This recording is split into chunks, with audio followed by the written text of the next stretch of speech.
ആദ്യത്തെ മരം എവിടെയാണ്? ആദ്യത്തെ മരം ഏദനിലെ മരമാണ്. ആ മരത്തിന്റെ ചോട്ടിൽ വെച്ച് മനുഷ്യൻ ഒരു തീരുമാനം എടുത്തു. അത് ദൈവത്തിനെതിരായ തീരുമാനമാണ്. എന്ത് കണ്ടിട്ടാണ്? ഒരു മധുരതരമായ പ്രലോഭനം കൊണ്ടാണ്. ഒരു കനി ഭക്ഷിക്കാമെന്നതാണ്. രുചിയേറിയ, കണ്ണിന് കൗതുകം നൽകുന്ന സുഖകരമായ ഒരു പ്രലോഭനം.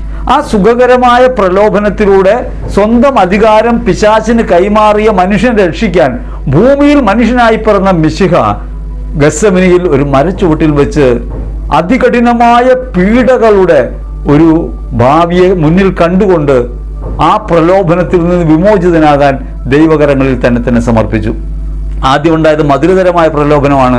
രണ്ടാമത്തേത് അസഹനീയമായ പീഡകളുടെ പ്രലോഭനമാണ്. ഈ പീഡകൾ വരുന്നു എന്ന് കേൾക്കുമ്പോൾ അതിൽ നിന്ന് ഒഴിയാനായിട്ട് ക്രിസ്തുവിന് ഒരു ആഗ്രഹം ഉണ്ടാകുന്നുണ്ട്. പിതാവേ, ഈ പാനപാത്രം ഞാൻ കുടിക്കണമോ എന്ന് ചോദിച്ചു പോകുന്നുണ്ട്. പക്ഷേ ഉടനെ തന്നെ പിതാവായ ദൈവത്തിന്റെ സ്നേഹത്തിന്റെ കരങ്ങളിലേക്ക് തന്നെ ഏൽപ്പിക്കാൻ ക്രിസ്തുവിന് കഴിയുന്നു. അങ്ങനെ ഒരു മനുഷ്യൻ പ്രലോഭിതനായത് മൂലം വന്ന പാപത്തെ ഒരു മനുഷ്യന്റെ സഹനത്തിലൂടെ, സഹനത്തെ സ്വീകരിക്കുന്ന മനോഭാവത്തിലൂടെ നീക്കം ചെയ്യപ്പെട്ടു. അങ്ങനെ